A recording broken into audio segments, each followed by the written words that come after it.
This cloud. Here we go.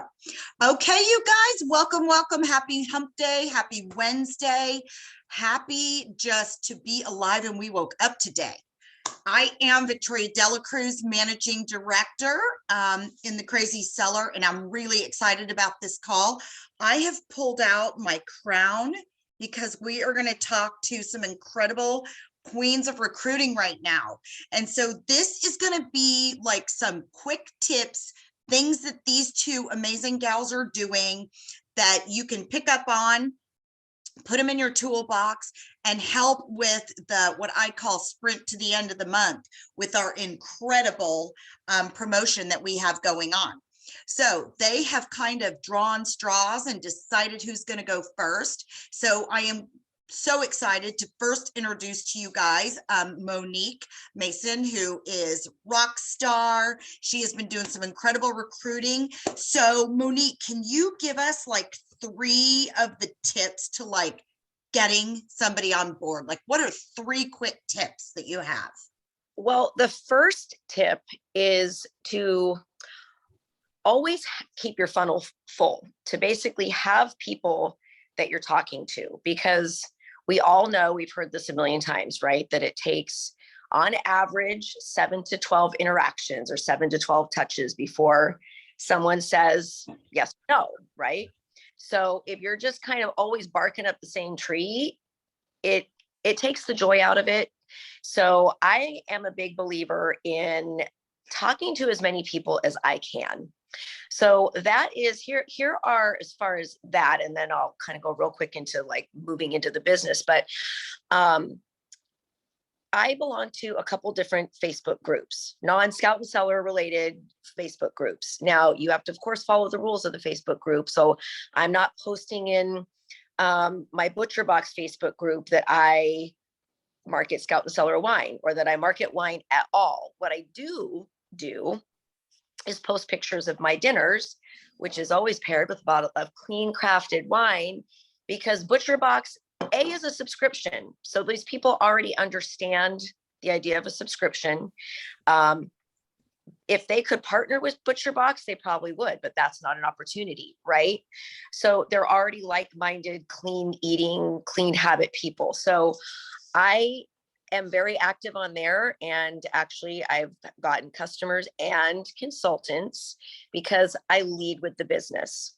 If people don't know that there's a business, I mean, you can always default to the wine, right? We know how great the wine is. So if they're not interested in the business now, you at least get them, you get wine in their hands. But talk to people about the business, because, you know, and I do say, like, if Butcher Box offered you the opportunity to partner with them, would you? And they're like, yeah, of course, because I love it and I would get paid on my Butcher Box subscription. I'm like, well, Scout and Cellar is like the wine version of Butcher Box, and we do get to get paid on it, right? And we get to share it with people. So keeping your funnel full, that's one of the ways, is finding some social media groups that align with you. Okay. This is really important for you to be your authentic self, and don't be all like spammy and fishy and just go right in for the kill.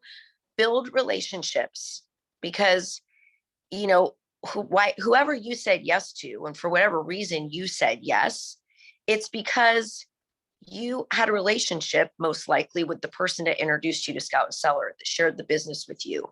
You trusted them, and they presented something compelling to you that you were like, whether it's, I just want to get my wine paid for, or I could have an extra $200 a month to put away for a vacation to Disney World, or I'm going to be an empty nester and I want something of my own, or whatever it is. They presented something compelling to you that prompted you to say yes.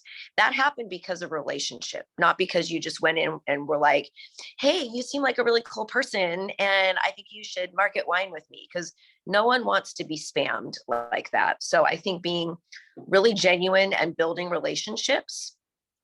And I love lifestyle marketing.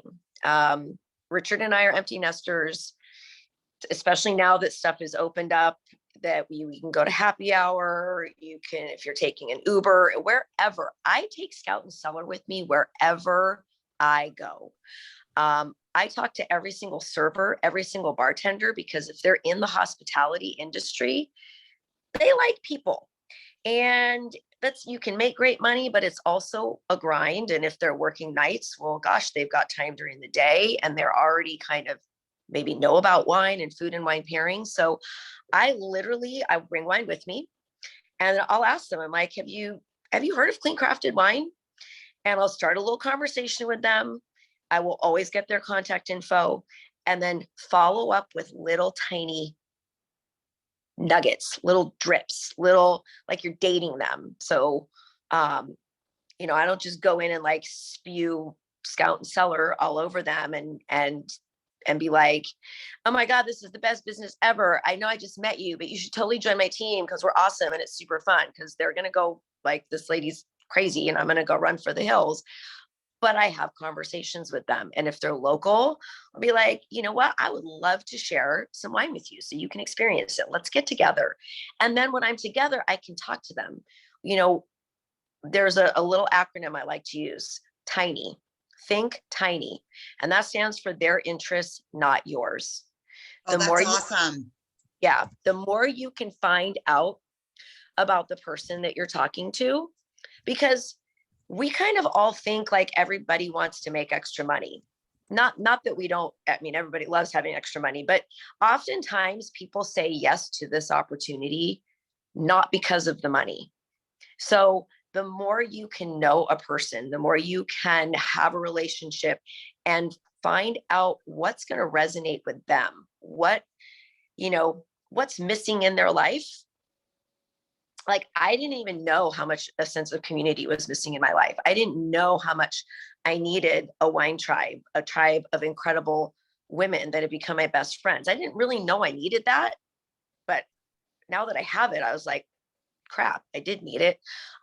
So for me, it wasn't about the money. So, but I can't put that judgment on other people. So the more you can get to know and build a relationship with whomever it is that you're talking to, and that goes for people that you already know. I mean, just because you're friends with them, get to know them better and don't have any assumptions. Don't prejudge whether it's someone you know, or don't prejudge if it's someone you don't know. Like, I'm talking to our Uber driver when I was in Birmingham, Alabama, launching a new consultant whom I had never met, who I connected with on the Butcher Box Facebook page. And she did become my consultant, and I did go meet her. And I talked to the Uber driver at literally 5:15 in the morning. She's a single mom. She's a hustler. She talked about how she's from Missouri. That's where her family is, but she lives in Birmingham because that's where all of her college sisters are. And that they're like her extended family. And I'm like, oh, it's kind of like, my wine family, blah, blah, blah. And we've been talking. She hasn't done anything with it yet, but we're building a relationship. And I'm getting to know her and she's getting to know me, and we're developing trust and friendship. And I think that's really what it's about. And don't be afraid to talk about the business. I think it's really easy to market wine. I mean, yes, it's easy to market wine, right? But oftentimes we get so focused on marketing the wine that the person we're talking to, they don't know that there's a business opportunity. They don't know that there's room at the table. They don't know that they can join us.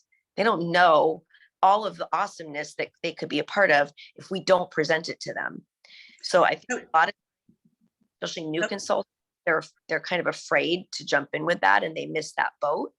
So if you're on this call and you're like, I'm going to ask yourself, do I love this business? Why do I love this business? What do I love about it?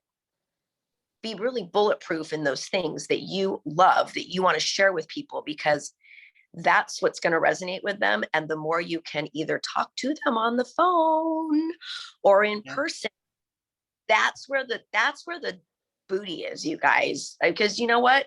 No one can feel your passion or enthusiasm or belief or energy or anything over a text. Right? I agree. I You know, agree, Monique. You've got to really like try to get back to the basics of the people. So yeah, I know we're trying to really stay in line with our timing. So a couple yeah, takeaways there from Monique. Tiny. I love that. I love that you shared that with us, Tiny. Their interests, not yours. And talk about it. Live the brand, breathe the brand, be the brand. And really, it's like that law of attraction, like a FOMO almost. I like how you said, like, don't push it. Just kind of be like, do you want to try the wine? Have you ever heard of it? And then they're almost like, what am I missing out on? So I love those tips. Okay, so next up, because I want to leave a little bit of time for questions, you guys, okay? So next up, we have Karen. Okay, Karen, I am going to attempt your last name and I practice. So if I'm wrong, this comes from a place of love and I'm being very authentic here. Karen Karmilowicz. Close enough. I Did I mean, get, no, tell me how to say it. well, it's very easy phonetically. It's Karma Love Itch. Karmilowicz. Karmilowicz. I will never forget that because you just did that for me. Okay, so Karen is coming to us from the East Coast. And so Karen, tell us what your three like quick tips are, or three things like that you're doing that somebody could leave this call and be like, that resonates with me. Here's what I'm going to go try. Sure. So some of it might end up being similar to Monique's, but I'll try to like filter it out. But I will just say first that I've been in MLM for a little bit of time here and someplace else. And my biggest tip for all of you is to not give up, to just keep going, because it's a volume business. It's really something that you have to keep doing. And you can't look at the person next to you and say they're doing this or that, and I'm not doing it, because you just have to keep going. There is no magic bullet for recruiting. It's just that you have to do the do, right? So similar to Monique, always be recruiting. It's you know, I have a full-time job. I have a family of 5. I've got 2 lacrosse boys. I'm busy. And a lot of people you're talking to are busy as well. But I don't have that time to carve out, you know, sit there and do phone calls like the old MLM way, right? And some people do, and there's nothing wrong with that. But I like to try to find little tiny pockets of time and plant seeds everywhere. So I'm a huge believer in planting seeds in everywhere I go. Some of those will grow quickly. Some of them will be a month. Some of them will be years. Some of them will die on the vine. But what you're doing is you're planting them everywhere. So eventually you'll flourish and your business will grow. And, you know, if I'm on a sideline, Carrie Landry is on the phone here tonight with me. She's one of my top biggest runners. And I met her sitting in lacrosse stands at practices, right? And at games. And she just kept saying to me, I see what you're doing. I've heard about it. People I know are doing it. Should I do it? I'm looking for something.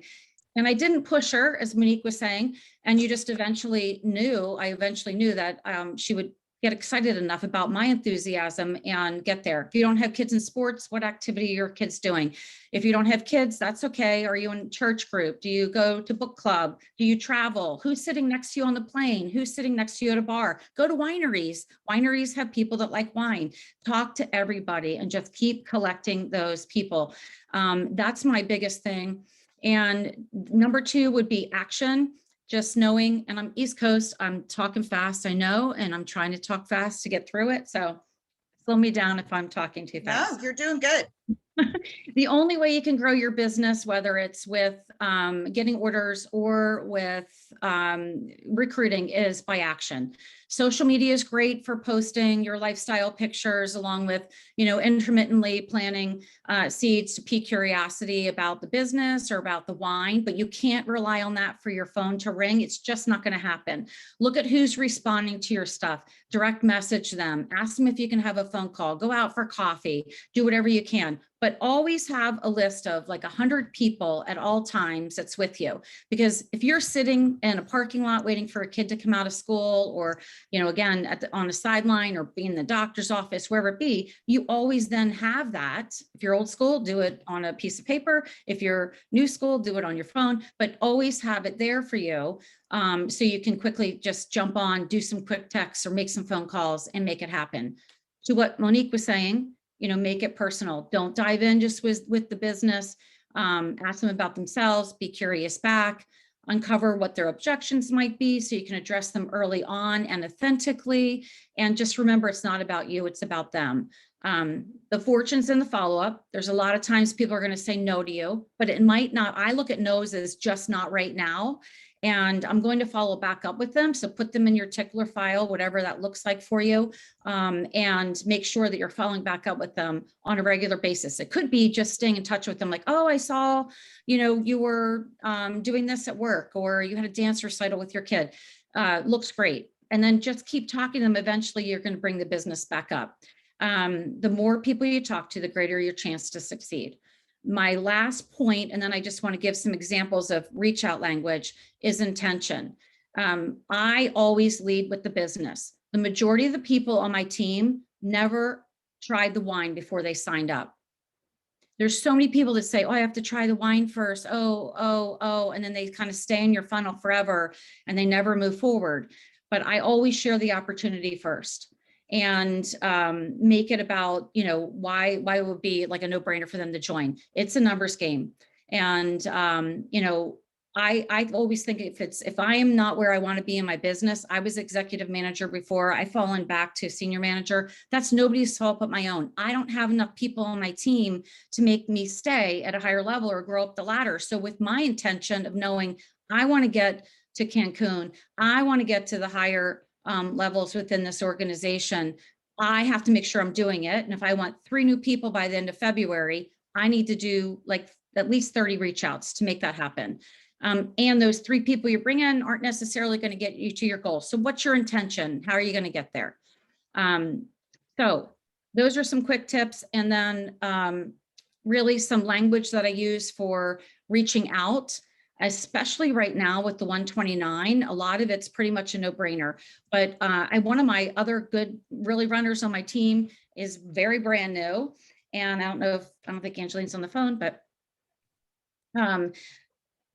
customers. Who's on your customer group? Now, a lot of times people will say, well, I'm not going to go reach out to my customers because I'm not going to get 20% or 25% from them anymore. So why would I take a big customer and convert it? Because it's short-term pain for long-term gain, right? So I like to do whenever they place an order, hey, thank you for your order. I saw that you really she likes Sauvignon Blanc because she was ordering like a case of it and she was doing Dove Hunt Dog. I said, I just tried the nest. Maybe you want to add that into your next order. It was really delicious. Gave her a few pointers about it. Also, I was curious if you'd be interested in learning how you can sell the wine and get paid on all of your purchases. Yes, you get paid on your own consumption and you can earn deep discounts and free wine. I'd love to tell you more about it if it interests you. That's all. Nothing to lose, because if she said, I'm not interested, she's keeping buying the wine with me. And of course, she emailed right back, text right back and said, yes, I'd love to know more. And we had a phone call and there it went from there. People that do MLM in other places, or they've done it before. I love these folks too, because they know the business. They know what it takes to be successful. And what I love about Scout and Seller, and what I say to them is I'll say, I know you've done great with X company. I'd love to chat with you about the opportunity at Scout and Seller. Unlike a lot of other businesses, we don't have monthly requirements or monthly costs. So it fits into your budget. The only cost you have, unless you want to buy the wine, is the enrollment fee. And, it's at least worth a chat if you want to talk. And that usually will get them excited, because a lot of MLMs, if you don't know it, you have monthly fees that you have to have. You also have monthly quotas you have to hit. People that love wine, that's kind of a no-brainer. I know you love wine. I was wondering if you'd be interested in learning how you can get paid on the wine you drink and or share with your friends. Worst case scenario, you cover the cost of your wine habit. I know my liquor store doesn't give me cash back every time I buy a case from them. Does yours? And then you just kind of wait till they get back to you. I'm not saying, our wine is this, our wine's that. You got to do this, you got to do that. And finally, my last point is, especially right now, if you want to run hard between now and the end of the month, set your intention. How many do you want to bring in? And then do the math. Take it down to the ridiculous, especially with the 129. It's such a no-brainer. If you're on fast start, you can do this whenever. But if the rest of us do it, this next week, and just say, hey, Monique, how much do you spend on wine a month? Oh, you're not really sure? Okay, well, just think about it. Even if you buy, well, you'd be a perfect one. and you are, even if you just buy a bottle every Friday night, let's just look at that and say, maybe you're spending $100 a month. So worst case scenario, you don't sell anything except for what you're buying for yourself, your $100 personal consumption. At the end of the month, you're going to get $15 for that. So it's a win. You didn't lose anything, right? And then, but let's say you start to share that with friends and family, and they also buy, and you get to 600. Now you're at 20%. So you get roughly $120. You've now covered the cost of your monthly wine consumption. So there's your wine budget. Again, it's a win, no loss. And the upside is only from there. So you have nothing to lose. Oh, and by the way, when you get to 600, you get 3 bottles at 60% off. And then when you're new, you get 4 bottles for free. And after that, it's 4 bottles for $25. So there's really no downside in this business. And then you can go into, not to mention right now with $129, and this is really a second conversation, but $129, you get 4 bottles. So you're starting a business for $29. So if you're going to order 4 bottles from me today, I'd rather you just sign up, because you can start getting paid on what you're buying from me instead of just you get 4 really nice bottles of wine, blah, blah, blah, blah. So I encourage everybody, I know it went fast, but to run this next week and see how many people you can bring in, plant a bunch of seeds. If they don't grow now, they may grow later, or they may buy wine from you, or they may be they know somebody that's interested, so they're a connector for you. And for the love of God, have fun. It's wine, right? So, oh my gosh, I love it. So I think, Karen, that was awesome. You and Monique have done such a great job. So first of all, the energy on the call, like, I hope you guys could see, like, if I did not know these 2 people, the energy and the enthusiasm, they love the brand. They are the brand. So that's so cool. And I think what we've learned here is that, one, it's just wine. There is another consultant, Cricket. If you guys don't know Cricket, I remember when I met Cricket, and this sticks with me every day when I talk about the wine. She said to me, it's just wine, Victoria. It's just, like, don't overthink it. It's just wine. It's a normal conversation in everything you're doing. And what is happening today may not be what's happening tomorrow, right? So don't give up on those people. A customer, in lacrosse, since Karen's my lacrosse girl, in lacrosse, they always say an assist is as good as a goal. Well, you know what? A customer is as good as a consultant, because sometimes that assist, you'll then become the goal scorer. Well, sometimes that customer will then become a consultant. So there's a lot of ways to work the business, but the key to it is, in your mind, set your intentions, like they said, live the brand, talk about the brand, be excited about the brand, and then let it happen. Just let it occur. I've noticed a lot of people, and I want to do some shout outs on the call. Like, I noticed Lisa Grigg just did a really great live about, hey, can we talk about our business basic kit? I mean, we need to talk about how cool this thing is. So going into next week, I mean, we have one question. I think Bree asked, like, how do you get cold prospects? I think one thing that is really good about a cold prospect is sometimes you have to know when to say when, you don't want to beat or badger somebody down with it. But I do think what you can do is, FOMO is a real thing. Like, it's a real thing. And we, in our everyday lives, do that all the time. Like, have you been on Facebook and one of your friends is like, I mean, okay, Monique, the other day, I noticed this, posted something she had for dinner. Okay, I'm in Texas, she's in California, but I was like, oh my God, that looks so incredible. Don't think I wasn't personally trying to, like, find where I could have that meal delivered to me, because I don't cook. But you know what I'm saying? Like, it's that FOMO. So sometimes, Bree, it can be light, like, hey girl, I know what, like, right now it might not be for you, but you love the wine. Let's just get you some bottles. Integrate that 3-2-10 we're talking about. Let people be your champions. I've always said that, like, let them be your champions. And both Monique and Karen brought up that they just talk about it to everybody, wherever you are, sitting on the sidelines, if you're at a gym class, or if you're out taking a walk, or whatever it is, you just have to talk about it, because it's just wine. Yep, you do. I forgot wanted to add one more thing as far as Sure. like for your funnel. And I'm looking right at you, Victoria.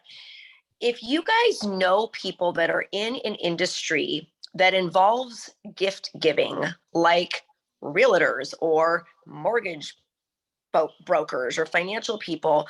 So, Vic, when you have someone that buys a house or sells a house, you usually give them a gift, right? I So give them the resident. yes, the resident. So think about those people, because we all know, I'm sure everybody on this call knows right off the top of their head, at least 5 realtors, because we all know a realtor, and talk to them not only about like the idea of giving clean crafted wine. That's way better than going buying some rando stuff and putting a basket together. And yes, you can be their wine concierge and do that for them, and they can be your customer, or they can, who better to buy wine from than yourself? So they could buy the gift stuff from themselves, get paid on it, and write it off, and they're giving it as part of their other business. It's like a total win-win-win. So think about those types of people too that you can reach out to share the business with. It's really honestly a no-brainer. And I think Karen just said something too, Monique. That is a phenomenal point, and it leads into what Karen said. In this business, it's very entrepreneurial. It is, if you will, really straight commission, right? So when you're talking to people, think about those people that are on straight commission. Those tend to be your runners. Those are people who, are like, well, I do this anyway. Why wouldn't I put it into my mix? So that's like your insurance brokers, your mortgage people, your lenders, your sometimes salespeople, car people, all of that. So make sure that you're thinking about all those pieces, as well as the people who, just a thought, there's a lot of burnout in nursing and teaching, and teachers love, my sister's a teacher. I know this. She consumes a lot of wine, a lot of it. And she she has summer off. So what is she doing? She's sitting around drinking wine, and while they still get paid in the summer, she loves that extra little, check she gets. So Karen, I think you had one other thing to share. Like what was your other thought there? On which part? No, I think I finished all of it, but Okay. I raised my hand. Somebody asked about, you were answering, what do I do about cold prospects? And yeah, I Yes. think at some point you have to put them in your file of maybe later and try to get them engaged otherwise. And maybe it's just a connector. Eventually you say, okay, well, it might not be for you, but do you know anybody it may be for? And you let them off the hook. But before you do that, you need to understand what their objections are too, like not in a kind of pushy way, but hey, I'm just curious, maybe you can help me out. Was there something that didn't resonate with you? Or is there a reason why this isn't a good opportunity for you? Because then you know what you're coming up against. So then if they say, well, I really don't have the budget right now, and then you can go into the math thing. Or my husband doesn't really, or my wife or my partner doesn't really want me to spend any money right now, or I'm looking to buy a house, or you got to figure out why it's not resonating with him. It might be just, I had somebody say to me, I don't drink. That's okay too. If you're in a good place and you can still sell to people that do drink, but if you're somebody so you need to understand what the reasons are behind it. I don't know that you can just give up on a cold prospect, but if they've said no to you multiple times or they're ghosting you, then just move along, let them watch you, and then eventually follow back up with them. Hey, I've reached out to you a couple of months ago, didn't hear back from you, but I'd love to reconnect if you're interested. I don't think any prospect is dead forever. Right. I love the comments we're getting here too, of everyone doing the like. Oh, they're awesome. This is a great call. I think both Monique and Karen have shared, like, look beyond. There were some great suggestions. I am in Facebook groups, but Monique, honestly, how brilliant are you? Look for the ones that have clubs. They're used to that purchase. One area that I think we all need to look at, I hope Robert's still on this call, is men. If you look at the statistics of men and how they buy wine, they end up spending more than women on wine. They gift it more. So I know one thing I'm trying to do in my business is look for some male, men that might want to have a separate thing. They have a big network. They enjoy wine. They'll think it's really cool, all the data. They tend to be data driven. I don't want to speak for any men. But, you know, looking outside all of those things, and again, just talking about it, implementing our new 3-2-10 is incredible. You can have people who are exclaiming the praises for you. I do know I have a couple consultants who they have some friends that may not necessarily want to join the business, but they love the wine. So you know what they have those people do for them? Because they're not in the same area. They'll have their neighbor. Let's say Karen's my neighbor. We'll use Karen. Karen's my neighbor. Karen doesn't want to join. She loves the wine and she is going to be a champion for me. I will take Karen a couple of new bottles that we've gotten, and I will let Karen evangelize for me and taking orders for me. I mean, it's crazy. I will And so even you take can it allow that. I will take it one step further, Victoria. Sorry. If you have someone evangelizing that, like that for you, sorry, stumbling on my words. You can also try to flip it. Once they're already doing it and whatever, you could say, hey, Mhm. you've been a great connector for me. We're doing a tasting at your house next week. I can either put all these people under me, or I can just put them under you and you can start making commission on these. And that's how easy it is. You know, Perfect. so you haven't thought about it before, but why not, you know, and you can even, again, do the math for them. Right now, it's only $129 and we're going to get at least, I usually get an average of $1,000 at my tasting, or $600, whatever it is. You're going to make at least this amount of money. What do you think? 100%. Yeah. And you guys utilize all the tools that we have. We're running short on time, so I don't want to get in trouble from Chris. Chris C, the big boss. This is recorded, that's why I'm saying all that. But definitely reach out. This is a great community. If you've heard something on this call that resonates, you know, find the person, reach out, figure out, you know, you find a pace partner if that helps you. Ask for suggestions. But I think we've gotten a lot of really good feedback on different things that you can do, ways to grow. The biggest piece is don't get discouraged. Mhm. Don't get discouraged, because people do come back around. Everybody is a different season in life or what they have going on. And an assist is as good as a goal. It really is. Focus, set your intentions, utilize the groups, make it part of your life, your being, talk about it. We have so many cool things, and it will come around. It really will. But go ahead, Monique. And be intentional with your follow-ups. Like, don't say, you know, hey, let me know when you're free to chat, or hey, I'll call you later. Your dentist and your doctor and your esthetician and your hairstylist don't do that. You make an appointment. You have an appointment. You have a day and a time that you're going to go get your hair done. You have a day and a time you're going to go get your teeth cleaned. Set an actual appointment. I'm free this day and this day at this time and this time. You know, what works for you? If they're like nothing, then you ask them, when are you available? And they say, oh, Friday at 2:00. Great. I'm going to put that in my on my calendar, and I'm going to text you Friday morning. You know, like you get the reminder call from your dentist.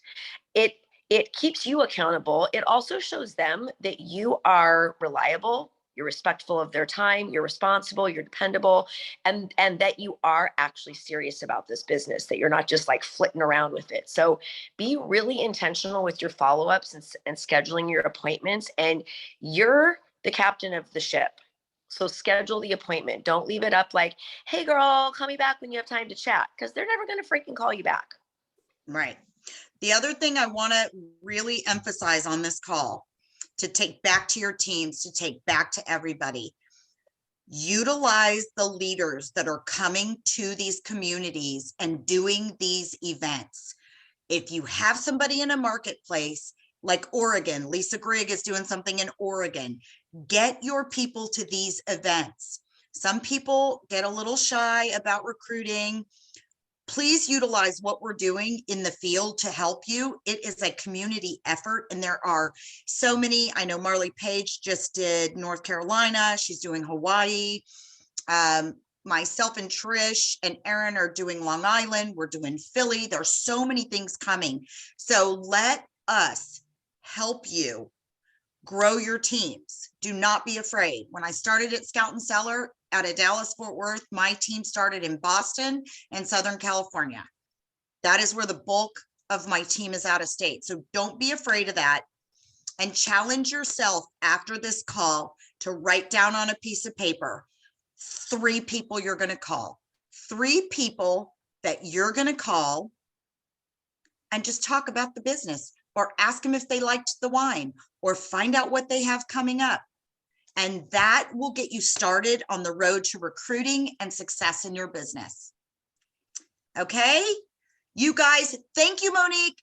Thank you, Karen. Thank you, everybody who showed up. I'm going to put on my crown. Erin was like, what are you wearing on your head? It's a crown for you guys. And you guys keep rocking the wine world. Love you guys. Karen, great job. Take care.